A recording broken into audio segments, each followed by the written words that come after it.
Salutations to those who are young and young at heart. Oremi, Madamfo, Enyim, Salam alaikum, Hola, buena gente, Bonjour, la gente, Linja dumelang, Murigaboto, Muliwanji, Murigaboto, Makadin, Karibu, Mwakaitawani, Munotambere. Welcome to Blackview SDA online platform. This is a place where your soul will find rest. Did you know every Wednesday and Friday at 6:15 p.m. we have consistent midweek prayers? Not only that, during the day from Monday to Friday, if you need a soulful song, please tune into our platform and indeed you'll find rest for your soul. On Sabbath, which is Saturday, we have services from 8:30 right up to 6 p.m. What do you expect to find? We have got the church at study, Sabbath school, music. It's story time. Even our little ones, the children, will find solace on Blackview online worship platforms. Yes, not only are they going to receive a powerful sermon for them, but including the songs, and they'll sing the songs of Zion in the comfort of your home. Yes, you are waiting for the power hour as we receive the beautiful words, the wonderful words that come from the Word of God. In the afternoon, we have got powerful discussions, not only for the young, but even for the old, as we prepare this journey on this planet Earth before the sundown. Yes, there is a sermon that will usher you into the new week as you listen to God speak to you. What are you waiting for? Tell your friends about it. Don't forget to join us on YouTube and Facebook. Like our page and subscribe to our YouTube channel. God bless you as we meet on Blackview online worship platform. Nobody can stop me. Don't you wanna go?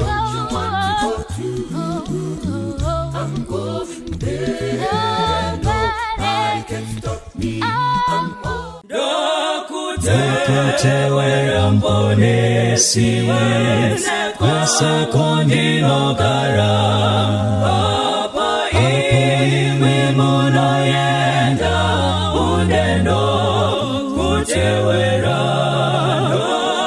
Dokutewera mbonesi Mime makandifira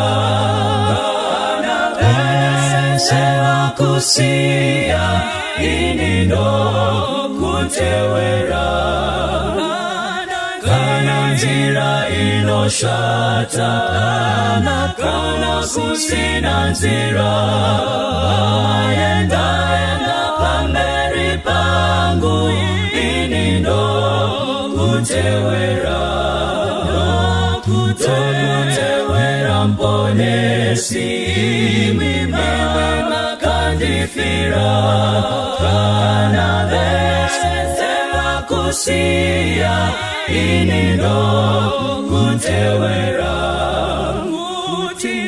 Mutinaona dambuto Jimweni ndayetwa Imise makambo yetwa Inindo kutewera Kutewera mponesi Imimewe makandifira Kana sewa kusia Inindo kutewera Kana ndawane ulombo Kushaya kusafara Datondera makashaya Tenzindo kutewera Kutewera mponesi Mimewe makandifira Kana sewa kusia Inindo kutewera Mutinino na rufu Musati zema uya Wakafa makamba wigwa Ndichiri kutewera Kutewera mponesi Mimewe makandifira Kana sewa kusia Inindo kutewera weramponesi mimi makandifira anangana sema kusia inindo kutewera.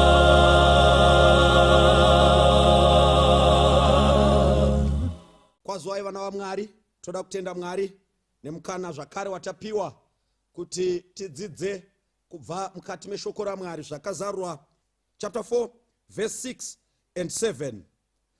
Pamberi pechigaro choushe pakanga pane gungwa rakavonekera rakafanana nekristaro pakati pechigaro choushe, napamativi ose echigaro choushe pakanga pane zvisikwa zvina zvipenyu zvizere nameso mberi neshure kwazvo.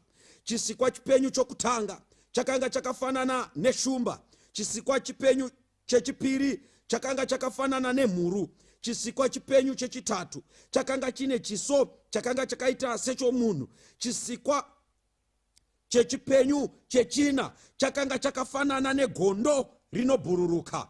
Dai Mwari wakomborera kuverengwa kweshoko ravo, ngatinamatei. Baba vedu vanotida vari kumusha wokumusoro kudenga, tinokutendai Mwari tavungana pano kuti tidzidze pamusoro pezvisikwa izvi zvamakaisa mukati mebhuku rezvakazarurwa. Tibatsireiwo Mwari kuona zvishoma zvingatisesedza mukati merwendo rwedu rwechikristu. Dakara tichikuonai muchiuya nembiri yedenga. Tsiurai chitema, kurudzirai kururama. Muzita raJesu tanamata, amen. Musoro wedu wenyaya unotiwo pachigaro chamambo. Now bhuku razvakazarurwa richinyorwa nemuchinda anonzi John ari pachitsuwa chePatmos. Anoratidzwa naMwari zvine chekuita namazuva okupedzisira. Bhaibheri rinoti pana zvakazarurwa chapter 1 pavhesi ya 3, wakaropafadzwa uyo unorava nounonzwa achichengeta zvakanyorwa mukati mebhuku, nekuti nguva yava pedyo apo nguva nenhoroondo yenyika inoswedera kunopetwa. Zvinotsvaka vanhu vanovungana mubhuku razvakazarurwa, zvinotsvaka vanhu vanovungana mubhuku yaDhaniel vachitsvaka zvidzidzo zvingavabatsira kuumba macharacters anoita kuti tifanire denga. Jesu achitidzidzisa kunamata anoti kuda kwenyu ngakuitwe panyika sezvakunoitwa kudenga. Saka mukati mezuva ranhasi toda kumbohwedera pamberi pechigaro chaMwari, tombovona maserafimu nemakerubhi achikwira nokudzika kuti vanonamata sei, tigodzidza kamunamatiro kepanyika. Teererai vana vaMwari, tikasadzidza kamunamatiro kanoitwa kudenga tinogona kukonewa kunonamata tasvikako. Saka eutana kunyada, uyai mutaure nesu timbopinda zvishoma into the experience of heaven, kuti chii chinoitwa kudenga tigozogona kurarama kana tasvikako. Mukati mezuva ranhasi tichidzidza nhau inokosha, tichidzidza pamusoro pechigaro chaMwari, the heavenly throne. Tichidzidza zviripo zvaverengwa pavhesi ya 6 nevhesi ya 7, tichifokasa pazvisikwa zvina zviri pamberi paMwari. Now zvisikwa izvi zvinoonekwa zviri pamberi pechigaro chaMwari. Pastetwa pano kuti zvisikwa zvine meso kumativi ose. Pastetwa pano mukadzidza mamwe mabhuku anogona kutibatsira patinoverenga pamusoro pezvisikwa zvina zviri pamberi pechigaro chaMwari. Tikadzidza kubhuku raIsaiah chapter 6 vhesi ya 1 ichidzika kusvika kuvhesi ya 8, tinonzwisisa Mwari vakagara pamusoro pechigaro chawo. Chinochanga chiri chirefu, mukadzidza zvakanaka chino chigaro chaMwari chinenge chinotangira pano pasi pana Isaya chichisvika kumusoro kudenga kuna Mwari. Pamusoro pachinoperera ndo pane platform inogara Mwari. Mukazochitsvaga kuti chigaro ichi ndechemhando ipi, zviri kunzi nechigaro chacho ndo chine maziso, kureva kuti chigaro ichi kana kuti mavhiri aya emachariot ipart and parcel yezvisikwa zvina zvinogara pamberi pechigaro chaMwari. Saka chigaro chaMwari chino extenda chichibva paplanet Earth mukaverenga kuna Ezekiel chapter 1 chitsikana kubva verse 1 verse 10 kusvika verse 12 munoverenga chapter 10 verse 1 kunosvika verse 12 munobata pfungwa inobuditswapo yekuti makerubims kana kuti zvisikwa izvi actually bhaibheri chirungu pane parinoti mabeast but hasi zvikara ari kunzi mabeast mukatsvaga the original word kugreek rakashandiswa kudefine zvisikwa izvi rinonzi zun. The word zun rinoreva kuti living creatures and zvakasiyana nezviri kuda Daniel. Zviri kuda Daniel kuchigreek zvinonzi matheriod. Saka theriod ndo inoreva wild beast, but they are living creatures. Saka zvisikwa zvine meso kose kose. Zvisikwa izvi kwanza zvizorori kunamata. Saka tiri kuna Ezekiel hanzi zvisikwa izvi ndo transport yaMwari. Mavhiri acho ane maziso anenge achifamba achiti holy holy, zvisikwa izvi zvichena hanzi zvinenge zvakazadzwa neutsvene, zvinenge zvakazara nemweya waMwari pazvinenge zvichirumbidza siku nesikati. Panonzi siku nesikati kutaura mutauro yedu swari kudenga kuna usiku. Kana zvikanzi masikati tinofunga kuti masikati chete usiku zvakavata. Saka pari kunzi siku nesikati kuti tihwisise kuti hazvizorori kurumbidza Mwari. Ataura pano mukomana akati unofanira kuziva kana matiro kanoita kudenga ende reputation yacho yekuramba zvichiti mutsvene mutsvene. Hasi tiri kuti mutsvene mutsvene zvisina sense sezvatinoita vanhu kuti achiko tomudana tomudana kusora zuva rachiko tomudana. Handizvo, hanzi pazvinenge zviki each time yazvinomentiona kuti mutsvene zvinenge zvichinzwisa Mwari neimwe level. Pega pazvinongodaidzira kuti utsvene zojekerwa nechimwe chokwanicha zvanga zvisina paumwari. Musatamba naMwari. Hatigoni kuexhausta zviri Mwari. Tinongohwisa zvishoma zvatakaudziwa nezvatakanyorerwa mubhaibheri, but tigone kuexhausta Mwari, tigone kudefina Mwari sezvatinoita muti akura zvakadaro. Unoona mibvunzo inoitwa vanawanikana pachidzidzwa the Godhead vachida kutoexhausta Mwari kumudefina semuti kuti these are leaves, iyo istima yamabranches, midzi and stuff. Utsvene hwaMwari hatigoni kuhwisisa. Zvisikwa zvakavapo kuvapo kusati kwapo. Nanhasi hazvisati zvohwisisa Mwari. Chazvinongoziva ndechekuti mutsvene. Mavhiri acho paanofamba anenge achikuti mutsvene. Paanenge achitengerera anenge achiti mutsvene. Zvikanzi zvine meso kose kose.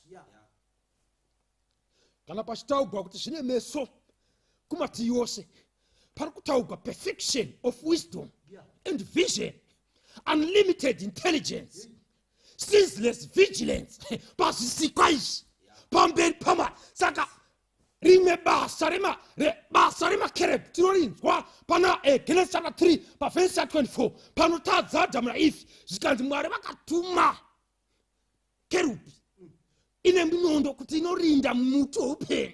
Saka basa rimwe rezvisikwa nderekuchengeta kune boka rengirozi rinorinda vatsvene. Ende panenge pakachengetwa nekerubhi hanzi they are angels dzesimba, mighty angels, simba remhando yepamusoro ndo dzinotumwa pazvinenge zvanetsa. One yacho ikafamba inenge ine simba rinotyisa pazvaidaidzira pakanzi Mwari vakauya paMount Sinai. Ndo zvakauya zvisikwa izvi ndo zvakauya zvichifamba somotaketi yaMwari zvakuda kunosvika Mount Sinai rikakwata unge poriji ripoto pasi pakaita earthquake yakasimba mheni dzikarova pazvinofamba zvisikwa zvesimba. Vanofunga kuti Satani ane simba, hana simba. Kerubhi ikaiswa apa Satani hamiri. Ndosaka mapisarema achikotaura zvake kuti kana varindi vakarinda Jehovha asipo vanorinda pasina. Ari kuziva kuti kune makerubhi ekuti kana achinge arinda musha wenyu arinda. Varoye vanochinja roti kana kerubhi yakarinda musha wenyu. Mutumwa waJehovha anokomberedza vanomutya nekuvarwira. Saka zvisikwa izvi zvinokomberedza nekutichengeta. Uyofaka kundi kachikamadza pamusoro penyaya iyi is the reverence iri kupihwa Mwari nengirozi dzake. Kana ukada kuziva level rengirozi ndo rinotaurwa paya napisarema richinzi ngirozi idzi makadziita dziri pamusoro zvichaomba pane munhu. munhu ndo wamakaita zviduku muduku zvishoma pane girozi kureva kuti girozi iri pamusoro pemunhu level racho rereference radzinopa mwari girozi idzi chereke dzama yangu hadzina kungobvira dzakatadza dzinogara mumuzinda dzakakomberedza chigaro chamwari the reference yadzinopa mwari ukadzidzawo vakashandiswa namwari pane ino nyika vana abrahamu vakashandiswa namwari pane ino nyika vana dhanieri ukadzidza ezekiel chapter 1 verse 28 anoti pandakamuona ndakawira pasi nechiso changu ukazonoitsvaka dhanieri pana chapter 10 anoti paakauya kwandiri ndakapera simba ndikawira pasi mweya ukabuda mukati mangu ukazonoenda kunopetera johana avhizitirwa pana chapter 1 verse 14 anoti pandakamuona ndakawira pasi ndikaita sendakafa ameno imi mwari wenyu wamunoona mwamunonogara naye matare kudenga muchiti maita meeting naye handimuzive mwari wamunotiudza kuti munomuona akagara pachigaro makavhura meso muchiti munoona mwari the God whom we serve ngirozi fear even to look him in the eyes muchifonera mwari imi handizive ndi mwari upi wamunotiudza the God that I worship is a reverent God hakuna munhu angagona kumuona pachiso wekwedu achinyora muprofita katsi anoti pandakabvunza jesu early writings ndakamubvunza kuti baba vane here forms enyu zvikanzi najesu akapindura akati kwandiri he has the form but if you see him you would cease to exist ameno mwari wenyu wamuri kugara naye mameeting kudenga ndeupi mwari atiri kutaura nezvakewe ari kunamatwa nezvisikwa izvi ndiye uye kuti vekare vaiti vachinyora zita rake vaiti vakanyora vara rimwe chete vogeza maoko vakanyora rinotevera vogeza maoko nekuti ndimwari mutsvene anofamba pamusoro peutsvene akagara pamusoro peutsvene anochengetedzwa pane security yemakerubims azere neutsvene Isaiah achitaura pamusoro pemaseraphim ane mapapiro 6 namaviri akafukidza makupu namaviri akafukidza zviso namaviri achibhururuka pamberi pechikara chamwari nau pane patinoda kuti tisvike paverengwa pavhesi ya7 panzisikwa izvi pane zvinoratidzika pazviso zvazvo pane chisikwa chinoratidza usu hweshumba the face of a lion kuita chinoratidza the face of a man kuita chinoratidza the face of an ox or a calf kuita chinoratidza a flying eagle these 4 characteristics ndo pamuzongozongo wenyaya now mukadzidza sanctuary kare panero pasi vanoisraeri pavaigara actually pavaifamba vari pazasi pebhana ranga rine masymbols emacharacteristics 4 atatauraya lion ichimirira simba kuti vari kufamba namwari ane simba ukadzidza even kaparadziro kaitwa hondo namwari mwari vachiprotecta israeri hakusi kubata kwevanhu kubata kwemakerubims ane simba ukadzidza imwe type yemasoja vana joab vana abishai masoja aifamba nadhavhidhi ekuti aipinda pakati pehondo ane munondo akakombwa nevanhu achienda kunosvika kutepi yemvura ochera mvura achidzoka ari mupenyu kuchengetwa nemakerubims saka pavaifamba vari pazasi pebhanai kuti muri kufamba henyu but hamusi kufamba muri moga under the power and the authority of God saka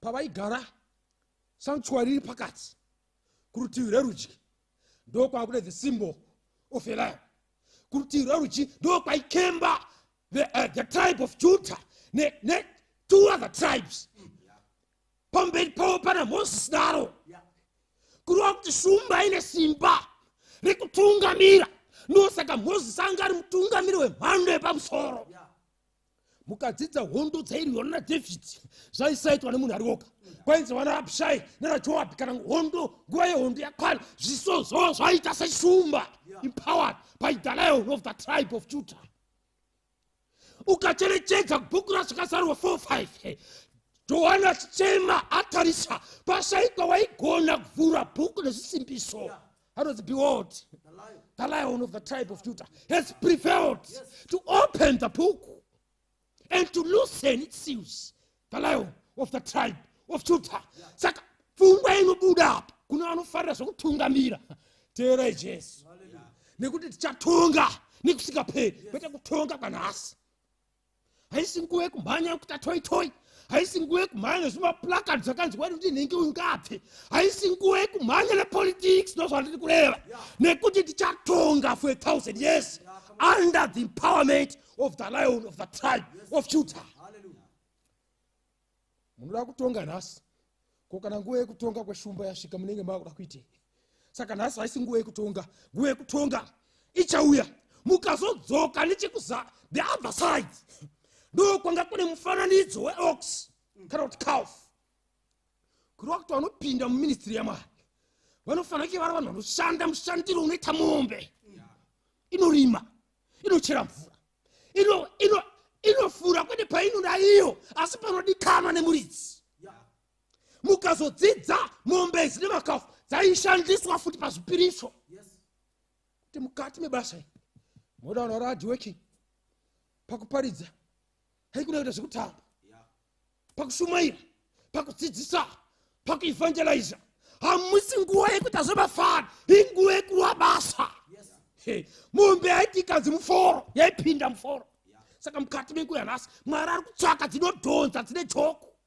Ndosaka izoti uyai kwandiri imi mine majoko, ndikupei zororo, nekuti anoziva kuti mukati memunda waMwari ndeme vanhu vanoshanda, vanoda kuzorodzwa kana basa rapera. Sacrifice. Akati ini ndakasacrificewa, ndakafa pamuchinjikwa payana naMwari, rinobvisa zvinhu zvenyika. Akafa Jesu waireva kuti mukati mebasa vamwe vacharasikirwa ivhe neupenyu hwavo. Saka mukati vekurudyi uyafambeba, mukati mebasa raMwari munotsvaka vanhu vane mweya wekuzvininipisa.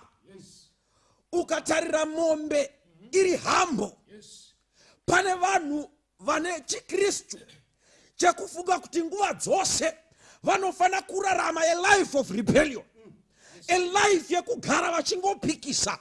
Teerera mudikano, ndiri kutaura nevamwe vasingadi kutsiurika, vasingadi kuudziwa.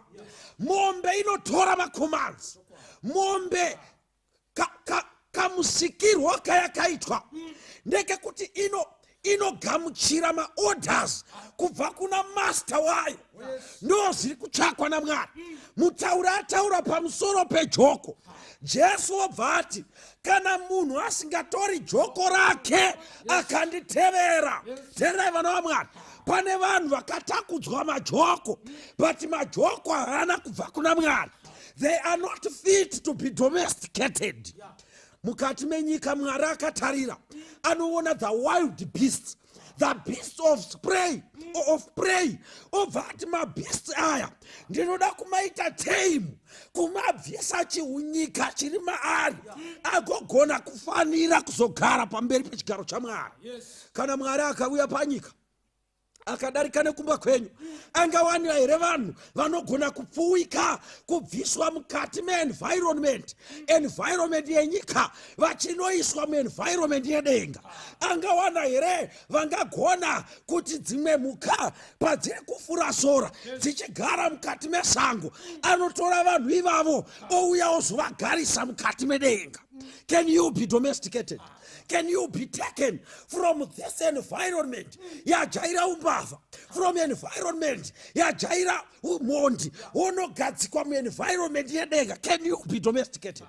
Ndo mubvunzo una Mwari. Chiso chemombe chiri kumirira kuti vanhu vachabva panyika, they will be taken from an environment yakazara uipi, yakazara kusarurama, voendeswa mukati meenvironment yedenga. Unoenda here iwewe? Can you be domesticated? hapana munhu ane simba kupfuura remombe, but mombe inoteerera munhu ane simba shoma. Mwana wegrade 1 anozina kudzora mombe. Mombe ichiteerera mwana here wekuti kana isikadi haidzoki inogona kumunakura atsvira, but inozvirereka ibve ine simba yoteerera Mwari. Saka Jesu ari kutiwo mungange mune simba repamuromo bhai, asi kana mauya kuchechi yaMwari simba karituvidzwe mite sekunge musikagoni kupopota. Anosisiwa Jesu kuti munorova mabelts ekarati munawo taikundu munodziwa, but kana achinge akutorai kuisai pajoko akuonzai paplatform yehumility. Simba munaro simba rokutoti mukazitakurai chide chechi munogona kupotsa maisumudza, but kana muchinge mauya kuchechi humble yourself. Saka Jesu waitidzidzisa tikadzika nechekuzasi ndokunga kune mufananidzo wemunhu. Zikazi munhu chinyiko Mwari zvamunomufunga, munhu mwanakomana wamunhu chii zvamunomushanyira. Mwari vanosanyira munhu. Akaona nzou nekukura kwadzakaita dzisingashandibvi naMwari, ndokuona zvipembere nekukura kwazvakaita zvisingashandibvi naMwari, ndokuona majirafu nekureba kwawo asingashanyibvi naMwari. Asi Mwari achishanyira munhu akabvunza akati, dai Mwari munhu chii zvamunomufunga? Zvakanzi makamuita muduku zvishoma pawatumwa. Munhu ndiye asingasinzwisisi kuti munhu anokosha. Ndosaka asingagoni kukoshesa mubereki wake, haazvizivi kuti munhu anokosha. Achisarudza kunoona zvipembere kugona rezvo zvakaguta, achikona kunoona mai wake. Achisarudza kunoona mvura Victoria Falls, achitadza kunoona munhu ane zhara ane nyota. Munhu zvikanzi munhu chii? Jesu achitaura naNikodhimo anoti kana munhu asikabereki kutya haangagoni kupinda muushe waMwari. Ende chakasiyana munhu nemhuka, munhu ane the power to reason. Akapiwa mahigher powers ekudiscern kuti this is right, this is wrong. Munhu anosiziva. Saka munhu ane simba. Zvairehwa pano zvokuti pamunenge mauya kuchechi tiratidze kuti munofunga. Hamusi kundizwa? Pamunonamata kutonamata chaiko kwavanhu vanofunga. Vachiziva kuti ukasafunga unobviwa nemazai, uya nehuku, uya nechi, wotarisa wotemwa nemazai woputsika mamwe wotogwaindwa nawo. Pakunamata panotoda vanhu vanofunga, vanorizina. Common sense. Mwari akapa vanhu the power to see. Ndosaka Solomon akati Mwari ndokumbira uchenjeri. Uchenjeri hunopiwa muvanhu naMwari vanonamata. Zvekuti shoko rikarohwa munhu anofanira kukasika kunzwisisa kuti ndiMwari vataura. The power to reason and to make a decision. Munhu anotirimuka kana shoko rikataurwa, so woita decision yekuteera muponesi. Saka munhu manje haafani kugara akaputirwa nemusombotiya. Munhu haafani kugara ari mundonda achitora masubstance asingafani kupinda muviri, nekuti Mwari vanoda kushanyira munhu vachitaura nemunhu. Munhu wotora weexecutor plan yaMwari. Anotaura sei nemi Mwari makadhakwa? Anotaura nemi sei Mwari mapedza kurova mudzimai? Anotaura nemi sei kumusana kune mazino akadhinda marumwa nechipfeyo? Anotaura nemi sei Mwari? Kana munhu asingatendeuki, asikabereki nebvura nebweya, haagoni kupinda muushe waMwari. So chemunhu chiri kurangaridza munhu kuti ane behavior yaanofanira kuchengetedza. Munhu haafaniri kubhihevha kunge mhuka. Mhuka dzinoziva kuti iyi ihono, iyi hadzi. Mhuka dzinoziva. Makudo chaiwo anoziva. Mombe dzinoziva. Even munhu anofanira kuziva wekuroora newekusaroora. Teerai vana vaMwari. Munhu paakasikwa naMwari akanzi murume mumwe mukadzi mumwe chete.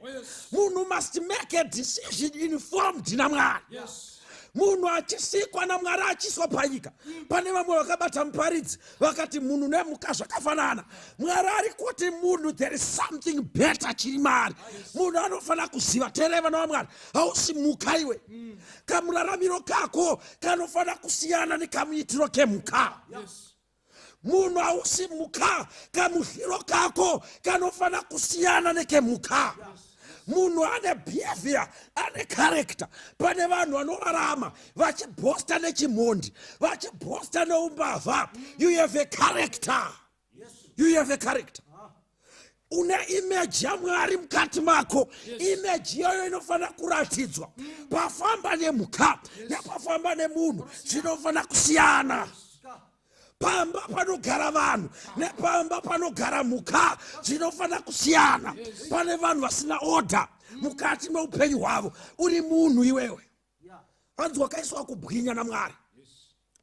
Pane vanhu vane tendency yekudownsize kubwinya kwakaiswa mavari naMwari kusvika paextend yekuzvifananidza nemhuka. Hatsvaire mumba, hawache hembe, anofamba ano umwe mweya unomutevera. Uri munhu iwewe, chimbozvirangarira, chimbozvitarisa. Munhu akapiwa those higher powers naMwari to defend character yaMwari mukati menyika. Takasikwa nemufananidzo waMwari, kwete wetsoko. Tasvika wana nyati, tasvika wana ausidzo, uri munhu. Rekatibate pati yekupeisira, tigare pasi. Nechekumusoro panga kune mufananidzo wegondo raibhururuka. Saka paisumuka Israeri chifamba, areka yesungano iri mberi. VekwaJudha kweshumba ndo vaitanga kuchitevera vekwaRubheni vaimirirwa nemunhu, kuchitevera vaibva nekusaidzira Josefa, kwana Manase, kwana Benjamini, kwana Efraimu, vaimirirwa nemhuka nekaufu kana kuti vaimirirwa nethe ox. Kwaizositevera vekupedzisira vaimirirwa negondo. Gondo switchness. Ndiani uya this 16:33 dzamabasa anoti zvino uchanonokereko. Simuka ubhabhatidzwe, udane zita rake, kuti kana chokwadi chinge chataugwa hapana chekunonokera. Vanhu vasati abhabhatidzwa kantere, uyu kunonokera. Chii chauri kunonokera? Saka mufananidzo wegondo rinobhururuka waireva chop nekuti Mwari haanonoki sezvinoita vanhu. Ndosaka achitaura pana 22 pa12, tarira ndinokurumidza kuuya, behold I come quickly. Mwari unokurumidza vana vaMwari mukati menguva dzino. Kana Mwari achinge achitaura nesu, hapana chekunonoka, hapana chekunonoka. Kusiya upenyu hwekun'anga, hapana chekunonoka. Haikuna kunonoka uri muchitema. Actually pari kunzi panapa sei zvaunongoita ukanzwa kuti mari yabuda ndo zvaunofanira kuita kana Mwari vakudana. Kwanzwa kuti pane ma-US ako 500 ari kutaura. Nozobvunza kuti muri papi watova mukombi. Kumanya unotora mari. Reaction iyoyo, swiftness iyoyo ndio inofanira kuitwa nezvinhu pazvinhu zvaMwari. Mwari haanonoki. Wewe upendere unyengeteri. Kutenda Mwari. Saka patiri kudzidza the characters kana the characteristics the 4 living creatures, tiri kubata zvinhu zvina. Kwete badzi zvinongo resemble zviri Kristu, but Mwari zvaari kutarisira kuona even in his church. Mwari zvaari kutarisira kuona even muma individual characters edu. Mwari vari kuexpecta kuona kuti vanhu vake vakatengwa nemutengo unokosha. Hatifanire kungozvirembedza nekungozvitrita sezvinonzi hatina basa, but God expects us to value ourselves. Nevanhu vaMwari vakatengwa nemutengo unokosha zvakadaro, we must put all our efforts and sacrifice mukati mebasa raMwari. Mwari atiitire zvakanaka, atipe simba kuti kana tinge takubata basa rake tibate with swiftness. Kune vanononokera, kune vanodzokera sure, kune vanenge vachingoita madoubts pamusoro pekubata basa raMwari. Havana chokwadi, havazivi kuti ndizvo here. Asi Mwari ari kuti kana tobata basa rake, we have but a very short time. Time is but no more, and we must execute basa rake with speed and swiftness. Mwari ari kutsvaka kuti mukati medu tive neutsvene. Patinoona ngiro dzichienda pamberi pechigaro chaMwari, Mwari ari kutaura zvakare this very same way inofanira kuonekwa ichiitwa kamunamatiro pano panyika. Patiri kuona nyika dzichitamba masele kuna Jesu, patiri kuona nyika dzichiombera maoko nekuita zvimwe zvinhu zvokuti unoshamisika kuti vanhu vari kunamata here. Machechi akazara noise, mumwe achibuda nekuko, mumwe achienda nekuko, but patadzidza pari kubudisa pachena the order that is found in heaven. Kudenga kune order, hama dzangu. Hakuna confusion nechaos sezvatakuita machechi nhasi. Kudenga kune order. There is order in heaven. Order marks the steps found in heaven. Kana topinda, tichapinda tichimacha zvine order. Hatipindi mwene buriro mwachibva uko achidaidai, tichapinda zvine order. Denga is executed ne order. Dai Mwari atiitira zvakanaka. Dai Mwari atibatsira. Varipo vazhinji vari kuti pane zvataugwa. Mwari andipe simba. Ndinoziva kuti pamwe upenyu hwangu ndachiubata recklessly, I had failed to remember kuti I am the son of a king. Pamwe upenyu hwangu ndachibata zinyekenyeke, I feel that I am the follower of him who made a sacrifice for me. Pamwe kubata kwangu ndanchidhonza ndichishayiwa kuti ndigona kuita basa raMwari with the swiftness. Mwari ndibatsirei. That is the prayer that we want to make panguva dzino. Mwari achitiitira zvakanaka, Mwari achitibatsira, ngatikotamisei uso tinamata. Baba vatsvene, maitai panguva ino, nokuti muri Mwari vanogona, muri Mwari vanoziva, uchenjeri hwose ndehwenyu. You are the God alone who is called reverend. Saka patinouya pamberi penyu Mwari, tinozvidukupisa, tinohwarara. Chatakukumbirisa tenzi namuponesi kuti mutibatsire upenyu hwedu. Our characters vamwe vedu Mwari tatazvipa kune zvinhu zvenyika ino. Muvengi anga akuda kutotita sevenyika ino Mwari vasati vakukuzivai. Vamwe vedu tataparadzwa, takufamba tichipinda mune dzimwe nzvimbo nemamwe makona atisingagoni kutsanangura. Asi tibatsire tenzi namuponesi Mwari, tidzoke nekuremember that we are the sons of a king. Tibatsire Shoma Masimba ose Jesu, tigone kusacrifice mukati mebasa renyu. Tibatsirewo zvikuru sei to be swift mukati mekuita basa renyu. Tibatsirei mutidzivisire kune kuita zvakaipa, mutigonesere nekutibatsira Mwari kururama, nekuti mazuva ano akaipa. We must redeem the time, for time is no more. There is no time to lose. Tiitire zvakanaka, mutigonesere nekutibatsira kuzvipa kwamuri. Shoko renyu zvarakushwa dai ringawana nzvimbo mukati mehana yavazhinji. Maita Mwari nekuti munogona. Muzita ramwanakomana Jesu Kristu akunamatai. Hallelujah. Tiriwana wa mambo, tiriwana wa mambo, toimba parwendo. Jesu mutungamiri, isu hatichazotyi, titerere kwa ari, toimba parwendo. Tiriwana wa mambo,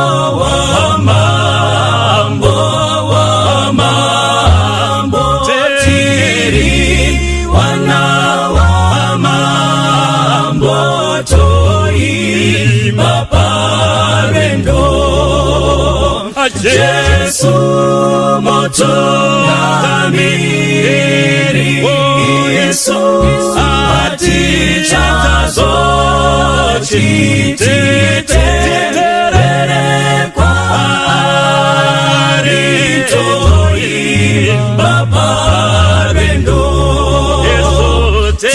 Tinoenda kumusha,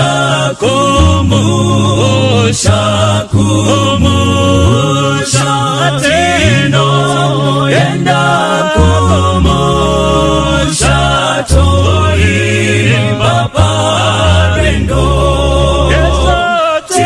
Tinoenda kumusha, apo kusina neema, Jesu ari kupenya, toimba parwendo.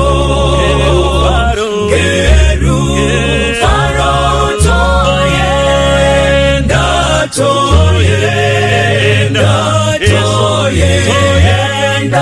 gerufaro toyenda, toimba parwendo. Hatireki kuimba, moyo iri kushinda, dakara tinoshika, toimba parwendo.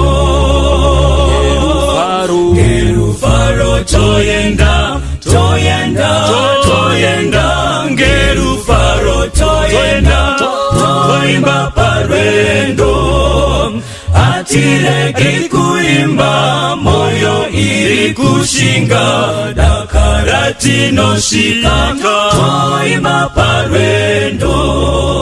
Hatireki kuimba, moyo iri kushinga, dakara tinoshika, toimba parwendo.